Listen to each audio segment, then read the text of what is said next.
Thanks so much, everybody, for all the great feedback the last couple of weeks on some of the things we've been sending out. Obviously, crazy time, and I'm trying to make sure we're getting you as much ideas and information from what your peers are doing, what we're seeing, as possible.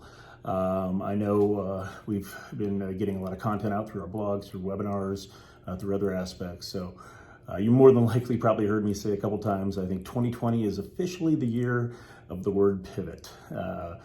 Not dissimilar to the famous Friends episode. This is really a year where everybody's looking at maybe what were those plans that we started off the season with, and how are we adjusting accordingly based on what's going on right now. Likely you've seen your communications in the last 4 to 6 weeks go through a variety of different phases. There was probably the phase of sending out to your donors or constituents, hey, here's what we're doing to manage what's going on. Here's how you can be ensured that we're doing all the great work that you've trusted us to do.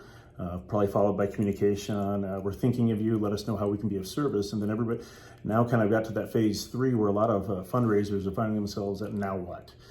And if you've been reading some of the blogs and some of the things we've been sharing, there's 3 things really that I think is best to keep top of mind at times like this. Stewardship, first and foremost, stewardship. At the core of what plan giving is already, but we don't always find ourselves with enough time.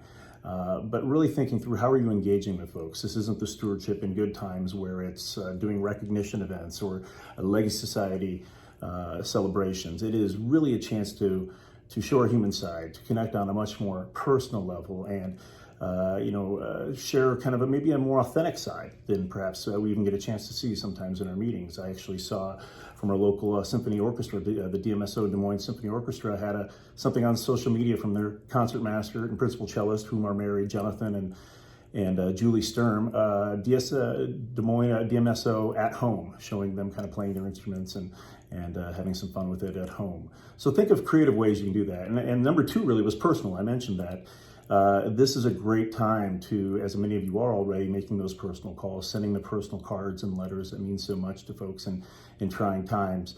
But also really kind of thinking and understanding the right framing. It's important to, I think if you're like me, you look at any type of marketing, you're looking at anything you're seeing through digital or print, and looking for context. Is the person sending it talking about what's going on? You don't want to dwell, but it's okay to mention. But then be frank, be transparent. What are you doing to manage that? What are some of the concerns that you're having to juggle? I think this is a really great time to do that. And I think people are very receptive to that if it's in the right context.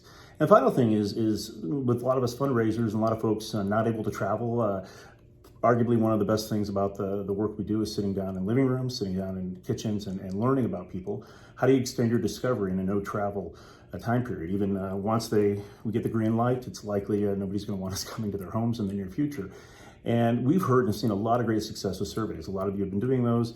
I think surveys in general should be written as an extension of your discovery, your one-on-one discovery. And it's really a great way to create a two-way dialogue with folks that may have some time, may have some ability to provide feedback. So again, look at what you're doing in that realm too. I think those 3 things are really important right now. And we'll continue to send information out, get ideas out to you, and maybe some more videos like this. But I did want to address that, share that with everybody. I hope everyone's staying safe, and all the best.